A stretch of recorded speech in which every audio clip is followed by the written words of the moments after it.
Ah dear. He went in there not knowing his grandfather had already pilfered it. Guess that's one tale that didn't get passed down from grandpappy to grandson. Wait, how exactly did you get into the Forbidden Chamber? There was a meeting in the Fox Chamber that day. Plus, the mayor swallowed the only key that could open the Forbidden Chamber's door. You couldn't have possibly gotten in.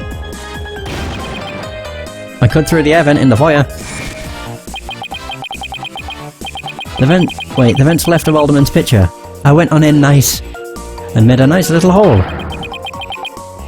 You used that to get into the air duct that led to the Forbidden Chamber, I did. You what? But how's that even possible? Wait a sec. Remember that air vent in the Forbidden Chamber? So Mr. Filch found a way to get into that air duct. And that's how we got from the foyer vent to the Forbidden Chamber vent. So Tenmataro was nothing more than a cat burglar, or rather a tanuki burglar. And we're back to being without anyone to charge for Alderman's murder.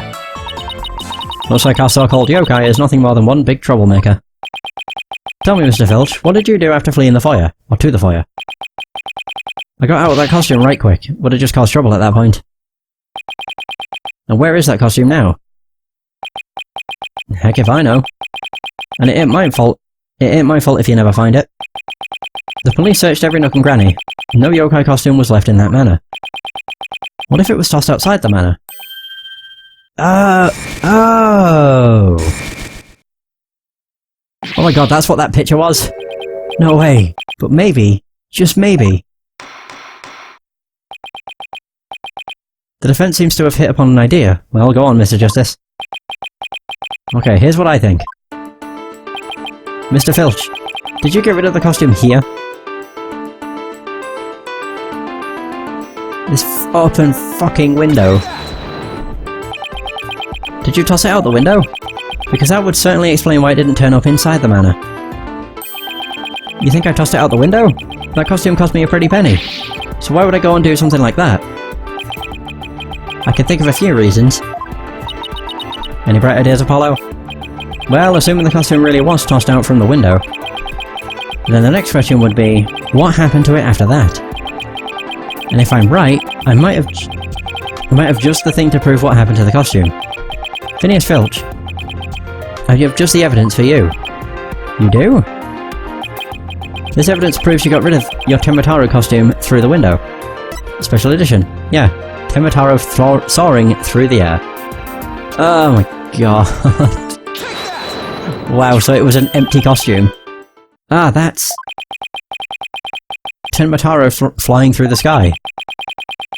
And just how does that prove Mr. Filch threw his costume out the window? It's quite simple. That's not Tenmataro in the photo, it's the costume Mr. Filch threw out. Oh, that's crazy talk. You ain't serious, are you?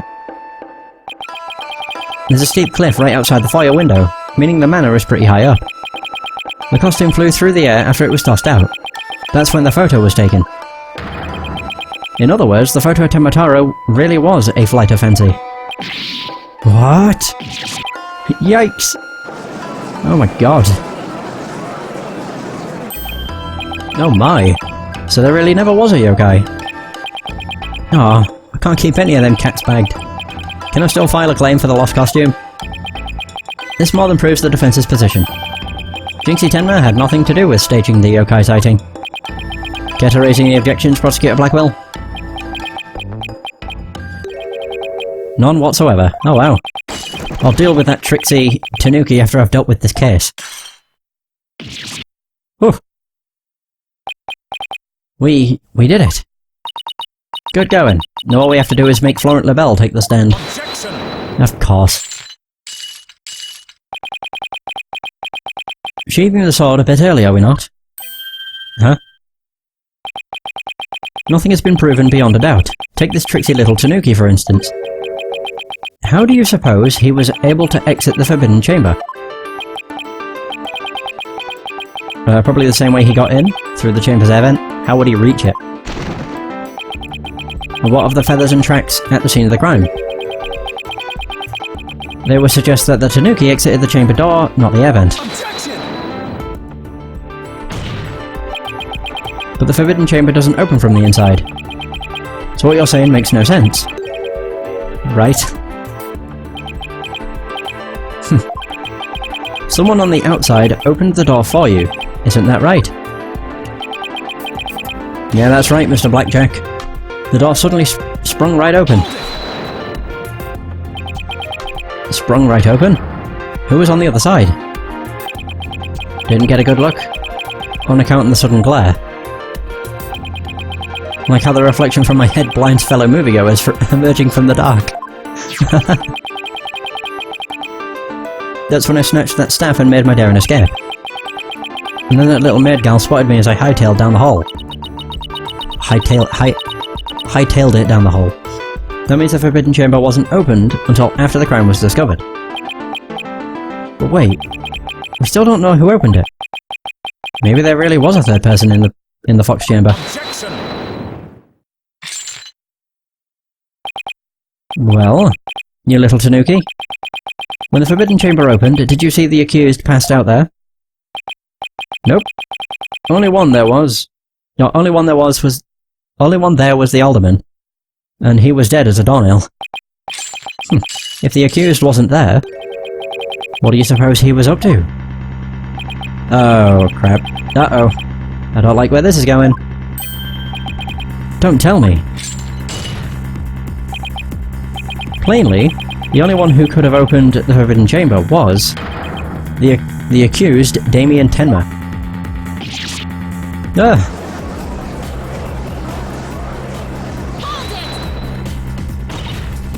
Wait a second.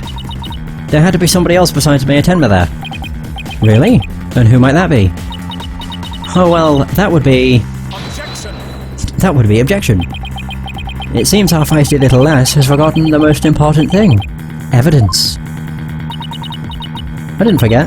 I was just testing your attention to details. Miss Cykes, you can't prove your point without proof of some sort. It's a proven fact. Sorry, I guess I put my foot in my mouth again. No, Athena, we're definitely onto something here. We are?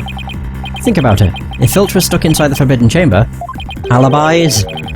One of the alibis we heard would no longer hold any water.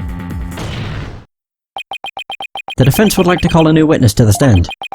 Someone who knew Mr. Filch was stuck in the Forbidden Chamber, and by virtue of knowing this, has an alibi that no longer adds up. Ah, not that insufferable... Oh yes. Very well, the court will hear what Mr. Justice has to say. Whose alibi no longer adds up? Oh, the pompous prick that is...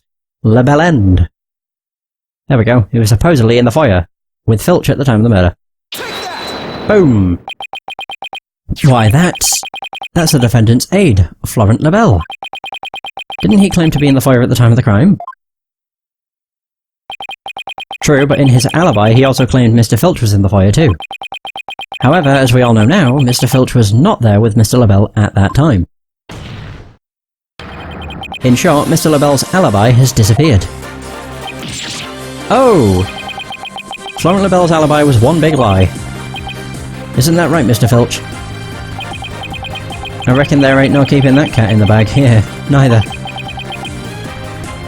It was all Mr. Lebel's idea. He told me he'd button his lip about me breaking into the Forbidden Chamber. And in return, he said we'd vouch for each other's alibi. Shame on you, Mr. Filch. Perjury is a serious crime, you know. Oh, shucks. Mercy, your honourship. Mercy. Is he gonna do the head thing? Nope. Oh dear.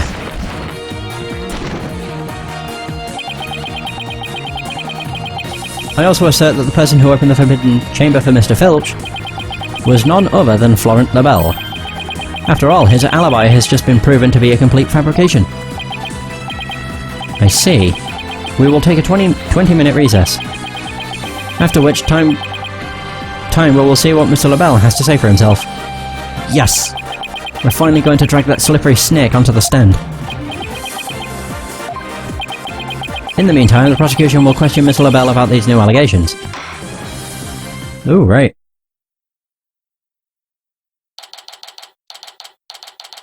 Ah, the final showdown.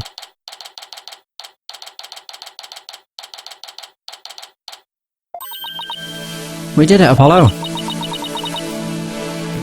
We finally dragged Mr. LaBelle into court. Yeah. Hey, why the long face? I can't help but feel I'm missing something. Or missing something important. Plus, Prosecutor Blackwell's bound to mount a counterattack. You really are a worrywart, aren't you? It'll be fine. That mystery figure who opened the Forbidden Chamber for Mr. Filch had to have been Florent LaBelle. I know, but that's not what's bugging me.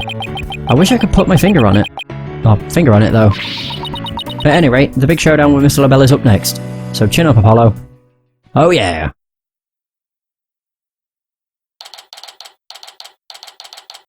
To be fair, I was quite surprised when it showed the cutscene introducing Blackwell, because it showed him with like a...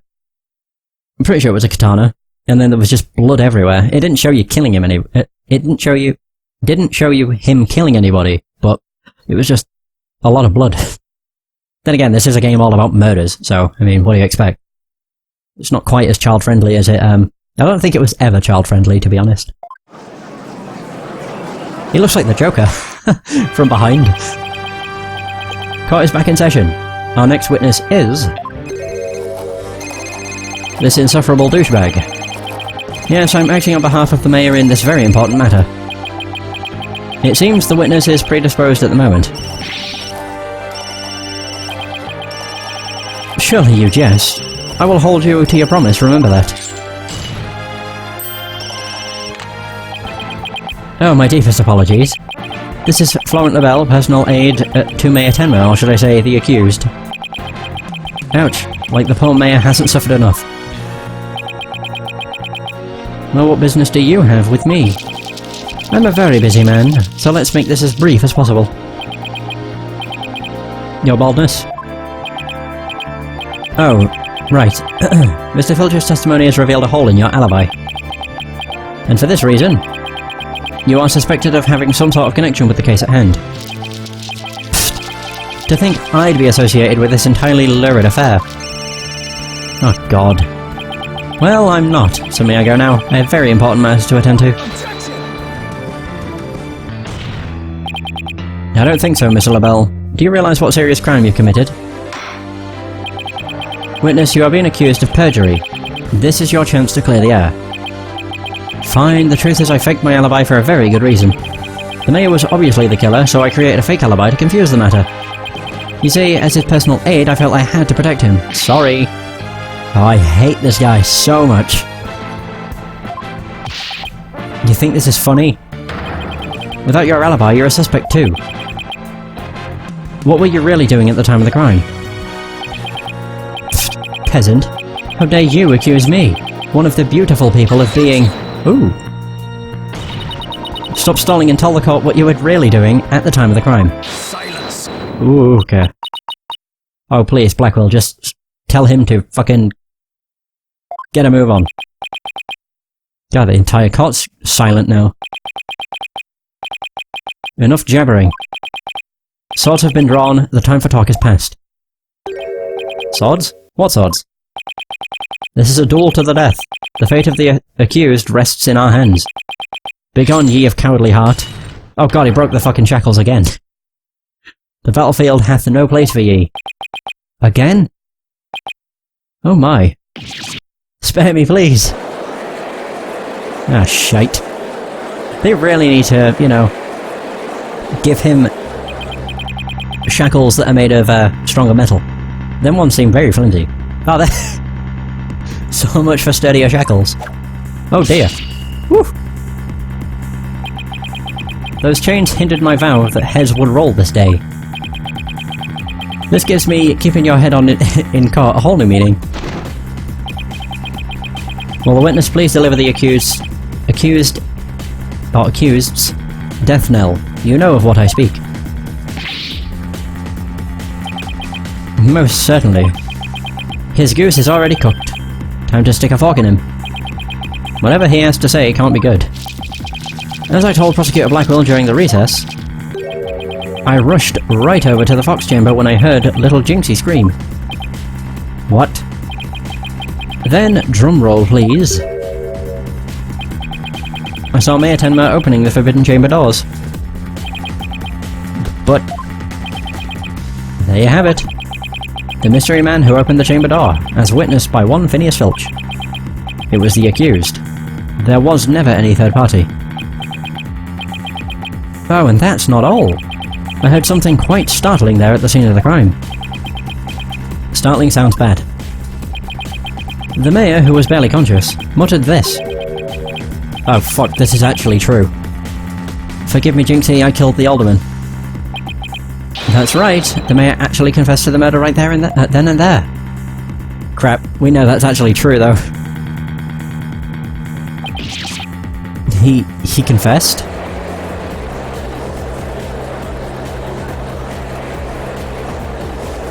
The mayor didn't actually kill the alderman. He said he did. When I say it's true, what I mean is it's true that he said he killed the mayor. Not true that he actually did it. We know who did it. LaBelle did it. It showed in the cutscene before the case, which I kind of wish it didn't do, because then there's more mystery behind who the killer is, as opposed to when you see them you're like, oh, you're the killer. Can't wait to figure out how you become the killer, or how we find out you're the killer. Order. Order in the court. This is quite conclusive testimony if it stands. Just so, and quite astonishing I might add. I only learned of this fact during the recess. I just love surprises, don't you? That's why I saved the best for last. Consider it a gift from me to you. No way. I don't believe Mr. LaBelle heard the mayor confess. But is this really true? Did Mayor Tenma really confess? It is indeed. During that last recess, I confirmed it with the mayor's daughter. It would seem Mayor Tenma actually did confess. All I can think is he confessed to try and spare his daughter, maybe? Because if she was... I don't know. All I can think is they would try and pin it on her, and he seems to hold her higher than anything else. Like, protecting her is his highest priority. That testimony is quite favourable to the prosecution's... Oh my god. This guy's been more obnoxious. This is LaBelle. Yes, I called earlier about the party reservations. That's right, and I'll be calling my little shindig Mayor Tenma's conviction gala. A splendid time guaranteed for all but the mayor in his defence. Well, as it seems our witness is a very busy man, let's get right to his testimony. She told us. But LaBelle could have heard it if he was hidden in that room behind the folding screen. He would have heard it. Mr. LaBelle, please tell us what you saw when you came upon the scene of the crime.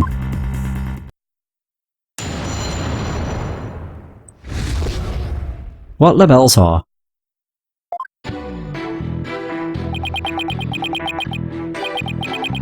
I was in the hallway hiding in the shadows. That's when I heard the confession. I think it's more the fact he was in that room, hiding behind something. I don't actually know if this is the case. I'm purely guessing. Theorizing. Upon learning of her father's crime, little Jinxie fled without ever noticing me. Yeah, she went to the phone to call the cops. What? I thought she went to call the cops. Immediately after that, the mayor came too, stood up and opened the forbidden chamber. As I ran in terror, the demon emerged from his prison. Also, LaBelle couldn't have been in the costume because that was Filch. Filch was the one in the costume, so LaBelle... No, the screen's like a... It's white on one side and purple on the other, but the side that you would see would be the white side. I still think he'd be able to hide behind it. In shock, I fled down the hallway to my right, to the one with the phone at the end. But you didn't. What? If he fled down the hallway, he would have come into contact with Jinxie, because she was there. She went to call the cops. I must say, this is a shocking revelation. Quite unexpected. To think the defendant actually confessed then and there to his crime. Perhaps the guilt was too much to bear, so he confided in his daughter. You do realise you should not have withheld such crucial testimony from the court? Yeah, he could have, maybe. Once again, sorry. It's just I feared being accused if I mentioned coming upon that most unpleasant scene. Ugh. Why did the mayor's confession have to be brought up by this guy? We better do something before the judge declares the mayor guilty. as a death row inmate once told me in years gone by. There is a time to fight and a time to yield. A time to live and a time to die. He's laying it on real thick now. The defense may now cross-examine the witness. Again, I'm just doing my usual. Press every statement. What the bells are. It's the testimony. That must be the evidence I present. There we go. You claim that the mayor confessed to his daughter. Are you sure about that? Oh, quite sure. Peasant? Wow. You wouldn't dare ask such a question if you truly understood. A true beauty is never wrong. It's not. No, beauty is carved deep in the DNA. That means I'm programmed to always be right, even when I'm wrong. I'm not following. These exquisite ears like flowers abloom. These eyes that shine like pearls. This hair like the finest silk. Nothing can corrupt the truth they hold. Right. The witness will hurry up and explain this truth of his. Specifically, what did Jinxie Tenma do upon hearing the confession? Little Jinxie fled without ever noticing me. How did Miss Tenma appear to you? Oh, the poor little thing seemed positively heartbroken, all teary-eyed and whatnot. I couldn't help but shed a few tears myself after seeing her like that. He actually sympathised with Jinxie? I don't think he actually did. Seems like an overly human emotion for him. Yeah, because he is the only real monster we've seen so far, in looks and in character. Ho-ho! The next thing I did was check my face in the mirror. Checked your face? Why? To behold the beauty that is my sadness, why else? Oh my god. Apollo, I'm starting to lose all faith in humanity. I know the feeling, but hang in there. At least keep faith in our client. Wow. Let's keep this moving, shall we? So, what happened next? Whew. Immediately after that, the mayor came to, stood up and opened the Forbidden Chamber. He opened the Forbidden Chamber? But why would he do that? Who knows? Maybe he wanted to free the demon Tenmataro. The courtroom is no place for fairy tales. Remember, you are under oath. Crap. Hello, LaBelle speaking. Yes, I will certainly explore the matter. Toodles! Now, where were we again? You were going to tell us the real reason why the mayor opened the Forbidden Chamber. Oh yes, of course. Hello, this is LaBelle. Good one, sir. You are an absolute riot. Okay, bye. You were saying? Never mind. This is a waste of time. He's just going to tell more lies. The witness will focus on his testimony, not his phone calls. Now tell the court what you did after you saw the mayor open the Forbidden Chamber. Well, after that... As I ran in terror, the demon emerged from his prison.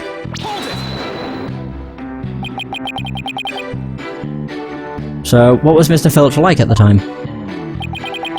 He was shouting, I can't see! I can't see! It's the curse of Tenmataro! Then he took off running like a madman. He must have been blinded by the sudden light flooding in. Wrong. What? He set eyes upon me. Oh, he was blinded by his beauty. God, I can't... Oh, I can't stand this pompous prick. Who was thus blinded by my radiant beauty. To think people like this actually exist in the world.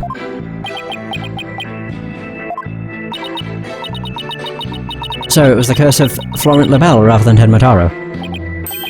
Yes, I'm afraid such beauty can be a curse. It's almost criminal. The only thing criminal here is me. Oh. Is your ceaseless jabbering. Now get on with your testimony. Oh, forgive me, your darkness. Let's see. Oh yes, I fled for dear life from Tenmataro and... ran into Jinxie. Oh no, he didn't mention running into her. In shock, I fled down the hallway to my right. To the one with the phone at the end. Yeah.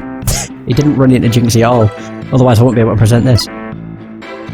Saw the demon in the hallway near the crime scene. She says it fled toward the fire.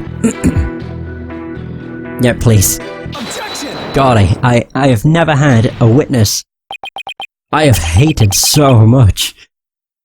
God, they really nailed his character for just being obnoxious and awful. Florent Labelle, you're lying about having witnessed these events from the hallway. What on earth do you mean? Yes, care to fill the rest of us in, Mr. Justice? If Mr. Labelle had really fled down into the hall with the phone in it, he would have crossed paths with Miss Temba. What's this? After she discovered the crime scene, she immediately went to call the police. Then after making her call, she went back to the main hallway. Whereupon she encountered the demon, yokai or whatever you want to call it.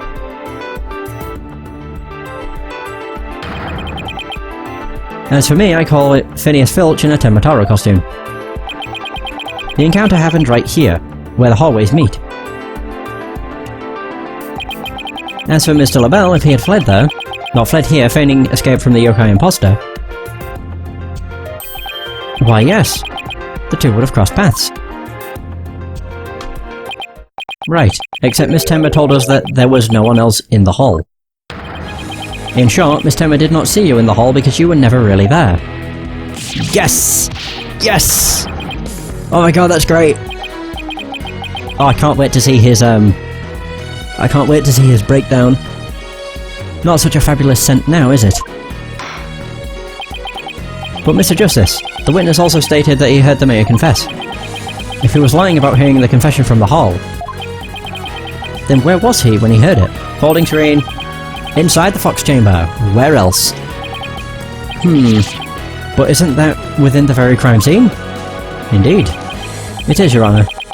And that means he's not really a witness. Rather, he's the third party I've been alleging this whole time. What?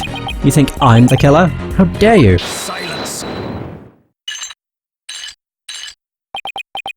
Foolish fop. A true man knows when he is beaten. A shield of lies comes to naught before a foe with the sword of truth bared.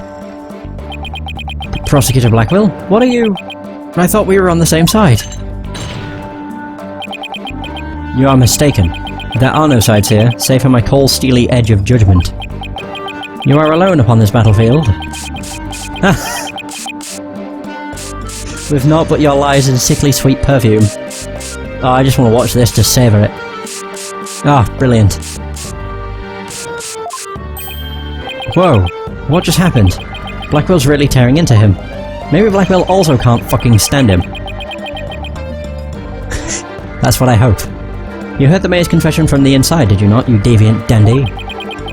For the sole location from which you could have seen and heard the mayor and the Tanuki, without either of them noticing you were right there in the Fox Chamber. Oh my. So that's how it's going to be. Fine, I'll come clean then. Seriously? You admit to being there in the Fox Chamber? I do. I did enter the room after the murder. But I was afraid of being falsely accused, so I lied about it. I feel terrible about lying like that, but it's a verbal cologne I use to protect myself. Oh, God. Can't he just come clean? Jesus. You'd better explain yourself, Mr. Labelle. Yes, of course. I was just about to get to that. The witness is skating on thin ice. I'll remind you that perjury is a very serious crime. Now let's hear your testimony again, this time without your perfume of lies. Ah, boy. Alright. Let's go! In the Fox Chamber. I did enter the Fox Chamber after the murder.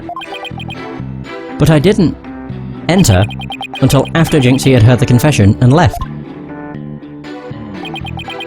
I heard the mayor groan and hid behind the folding screen there. Oh my god. Wait, really? What I saw there up close, it was absolutely horrifying. Seems that way, yeah. I'm pretty sure Blackwell's backstory gets revealed as the game goes on. Like, one thing I never do with this game is look into characters. Like, I never search them to, like, get history of them, because it usually explains the cases they've been in, and I know that Blackwell's backstory is apparently really good, so... I'm curious to see where it goes. Maybe we'll find out what happened and why he became a criminal. Or why he became a murderer. So you see, I was there, but merely watching from behind the screen. From behind the screen? Why yes, I believe you wouldn't be spotted if you were there. Just so. You could see everything without being spotted by the victim or that Tanuki Filch. Suffice to say, he was a mere witness to the events, rather than an actual third party. This guy's as slippery as an eel. Apollo, you think he's telling the truth?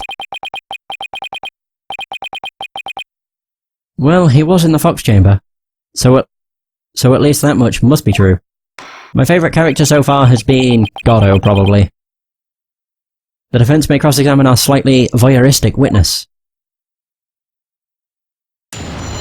But Gordo was just such a cool and collected character. In the Fox Chamber. Right, okay, don't do me same old, same old. Why in the world would you enter that grisly crime scene? Why? Because I was worried sick. Mia Tenma's suit. It what? It was designed personally by me. I was worried my work of art might get blood on it. This man clearly has his priorities in order. Okay, let's get this over with, shall we? Now, where was I? Oh yes, so I entered the Fox Chamber almost without thinking. Trying to think, how many prosecutors has there been? There's Edgeworth, which obviously he's awesome. But I got to play as him in the investigations games, so that was like a completely different side. Then you had Franziska von Karma in Justice for All, Gordo, Trials and Tribulations, Clavier in Apollo Justice, and then Blackwell in this. I don't know, Blackwell might top Gordo. We'll see. But the thing with Gordo was the fact he was just a super mysterious character. Until the later half of the game, and then you figured out who he actually was. But even still, he was a mysterious character and just really cool. Why didn't you enter right away? And ruin my designer's shoes? Your shoes? Even now, just thinking about getting blood on my fabulous footwear. It sends chills down my spine. That's why I hesitated. Oh my god, that reminds me of, God, what's the guy from Far Cry 4 called? Pagan Ming? The first cutscene, I got blood on my fucking shoes! It just reminded me of that now. It sends chills down my spine, that's why I hesitated. Nope, Athena's got something to say. That's terrible! A man was dying and another injured, and you're worried about your shoes? Silence! Need I remind you, this is a court of law. We are not teaching morality here. We have schools of etiquette and such for trivial pursuits. Trivial Pursuit. That's a name I've not heard in years. Now you listen to me, you deceptive dandy. Get to the point and be quick about it. Yes, well I was there in the Fox Chamber, but... I heard the mayor groan and hid behind the folding screen. Wait a second. Why did you hide yourself? Oh my, so you do understand. I do? By hiding, I was concealing my fabulous beauty, which, for the sake of the universe, is something I should never ever do. That's what you were thinking, right? I'm sensing a black hole of egocentricity forming around the witness stand. We can deliberate his mental process another time. Get on with the testimony, now. Well, regarding the murder scene...